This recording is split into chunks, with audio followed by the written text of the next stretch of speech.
What's up guys? So today in this video I wanted to show you how you can set up an approval process that goes through your CRM to maybe send a proposal or just really send any email so that you can have that sort of approval with like someone who's approving and someone who wants to send something. It really just gives you that extra layer of security, that way you're not sending anything you don't want. If you haven't met me before, my name is Ben Green. I'm the owner of optimizeis, and what we do is we help people set up their system. So whether that's Airtable, Asana, Slack, there's a link in the description to request a consultation, but without further ado, we'll get right into the video now. All right, so as you can see on the screen up here, we have our Airtable CRM, or it's our sales CRM. And what I wanted to show you was some of the basic fields that you're going to need to do this. So basically you'll need, if you're going to do this in Airtable internal automations, what you'll need to do is you'll need to have your emails in there of who you're sending it to. If you're sending a proposal, you'll need to have the proposal in there, as well as any other pertinent information, like maybe their name, to have it in the email so that you can say, hey Pamela, or hey Billy, or hey Eric. You can have that right in the introduction of that body, as well as you'll just need some basic information about what to send in your email, but I trust that you have all of that, and I'm going to show you how to set this up. So I don't have all of that yet in this video, so I'm going to show you what to do in that case. So I'm going to add a quick column to the right here, and I'm going to add a checkbox. Now you could do this with a checkbox or a single select, and I'm actually going to show you how to do it with both. Just add 2 layers of security. So we'll create this checkbox and we'll say ready, or maybe we should say approved. So if yours is approved, so basically whenever like this is approved, if the record is matching these conditions, it'll send this email. So that's one of the criteria that we'll have. And if you want to use like a single select, we can also use that single select. So if we insert another column to the right here and we use a single select field, we can add like approved or denied or not reviewed. So maybe you put it in that not reviewed stage automatically and you just want to be tracking this. So maybe this is like an approval status field here. And now this last field that we're gonna want in here is we're gonna want one more field in here, and we're gonna want an attachment. So if you're adding that in here, you can add your attachment in here. Like say if you're sending that proposal, you can bring this attachment into the email. So we'll create this field here and we'll say this is gonna be the proposal. So for this, I'll just drag some of my YouTube thumbnails in here and I'll just add a few of them. So maybe add a few pictures of me, and you can pretend that this is gonna be your proposal for our exercise here. So you can add whatever you would like in there if you want to send your proposal, or if you just want to send some text with some information, but you want this approval process, keep watching the video. What you want to do is you want to open up Airtable automations. Now to do this, you just come up here to the upper right hand corner and you click Airtable automations, and I'm actually going to move myself away from that. You just want to come up here and click add a new automation. So plus new automation, and this will be approval email, or approved email. So once you do that, you can select your trigger. Now it's going to be, this is the most important part if you want this approval process to work. So what you want to do is you want to click choose a trigger, and then what you want to do is you want to choose when record matches conditions. And you can add lots of conditions in here to really make this like really foolproof. Like people have to check this box, this has to be here. So I'll show you how to do that right now. So in the opportunities table, we want the conditions. We're actually going to add a few conditions in here. So our first one, if I shrink up this over here, so we want the approved checkbox to be checked. So that's going to be our first one. We want the approval status to be approved, and we want proposal to not be blank, essentially. So that's how we're going to do it, and we're just going to add those right now. So if you just added these, they'll be right at the bottom. So approval status is approved.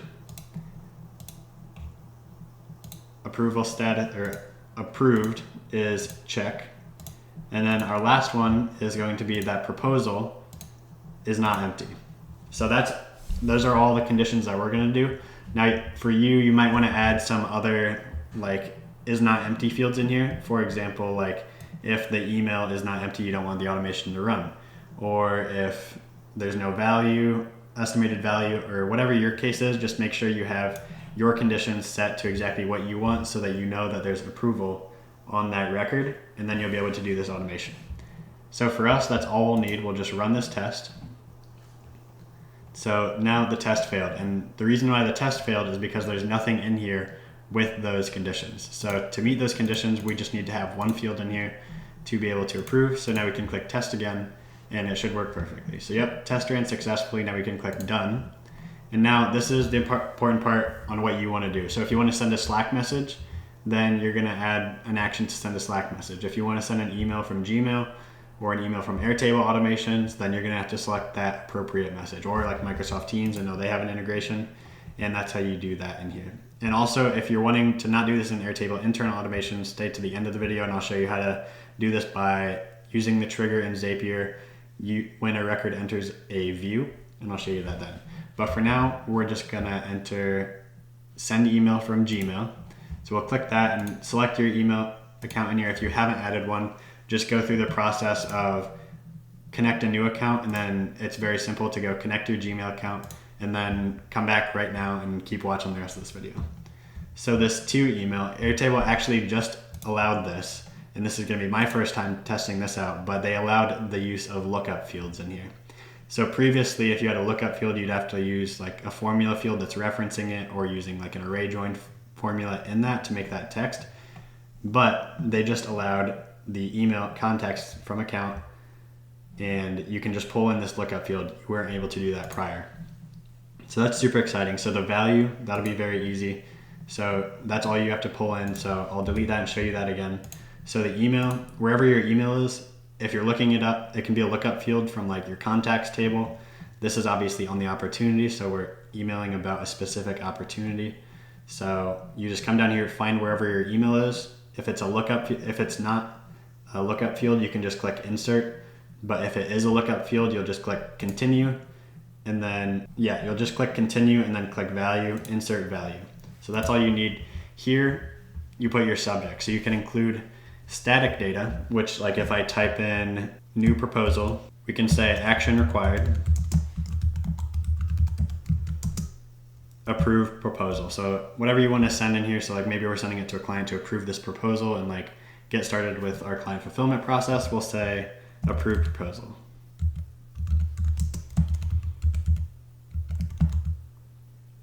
And maybe we also want to include some other information in here, so we can pull in some dynamic data, which changes based on the record. And this will be, it'll pull from this trigger record. So it'll be when this record matches condition, you can pull anything from that record in here. So for us, maybe we want to pull in the opportunity name. So that'll be really easy. We can just click insert this opportunity name, and then we're going to put that in parentheses, so we can just add that parentheses there. Now for the message, this is going to be important, as well as the attachments. So actually I'm just going to skip right to the attachments. If you want to include the attachments, you can just use the proposal. So if I insert that, that'll go in there. Now if you have, this is important, if you have a lookup field with your attachments in the lookup field, then what it's going to do is, I believe it's going, you won't be able to add it in here. At least last I checked. You might be able to now that they unlocked the lookup fields.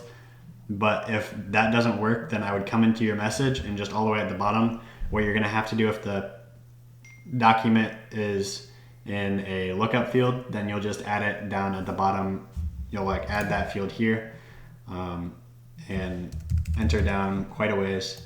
Click that and then add your lookup field, but it'll just have a few URLs that'll actually input however many attachments. It'll create a URL and it will be stored in Airtable servers, but people can still access them from any computer.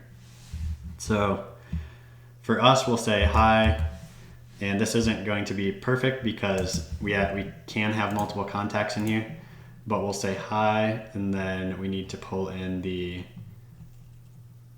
account. So we'll pull in hi Bear Paw Solutions, and then we can add a comma there, and then you can enter however much dynamic data you want, you can bring in here. So maybe we also want to include like the primary contact. If we want to include that, we can include that there instead by just deleting that and including that there. So please see attachments.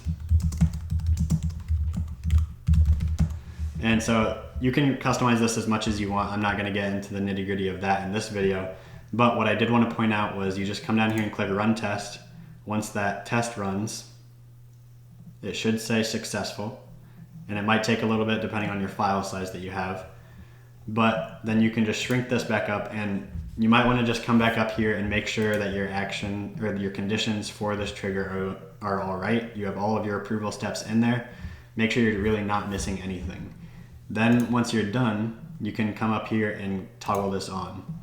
Now another thing that someone might want to do is they might want to add another action to come update that record and say, in this opportunities table, we want to include this record ID from the first one, and we might want to change like the status of it. So we can include that record ID there, and we can change the status to, so if we just come back over here, we can find like maybe what's the next status. So if we just want to update that record and maybe move them to negotiation, that'd be perfect. Then once that's sent, you won't have to do anything. It'll actually come back in here and do that for you. So if we come up here, we can see it'll change it all the way down to negotiation. So that one was moved down there. So that's perfect. So now you'll just keep that toggled on. You might want to update that if you clicked on and then made another adjustment. But that's really cool. That's one of my favorite automations right there. So I hope you utilize that to the fullest. Now, another thing you can do is if you want to use Zapier for this, you can totally do that and it'll work just as good. All you're going to do is you're going to follow very similar steps with the action of the automation, but the trigger is going to have to change. The trigger is going to have to be when a record enters a view. So what you're going to want to do is you're going to want to create a view down here, and this is going to be proposal email automation.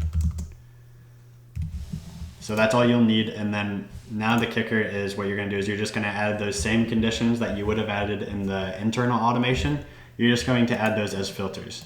So for us, this will be like when approved is checked, and when a approval status is approved, and when the proposal is not empty. Now what you're going to want to do is set up your trigger in Zapier to be when a record enters a view, and choose this view in this table in this base in your account. So whatever that looks like for you, you're just going to follow this name, or well, you first pick your account, then pick the base name, then pick the table name, then pick this view name, and make it when a record enters that view. That's the important part if you're using Zapier, and this should work perfectly for you. Now, the next thing you're going to want to do is if you're sharing this with your team, you might be worried like someone might come in here and mess with these filters.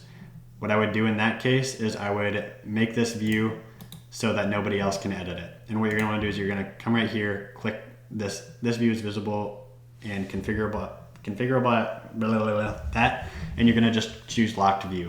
After you choose locked view, we will just say automation, and then you can click lock view.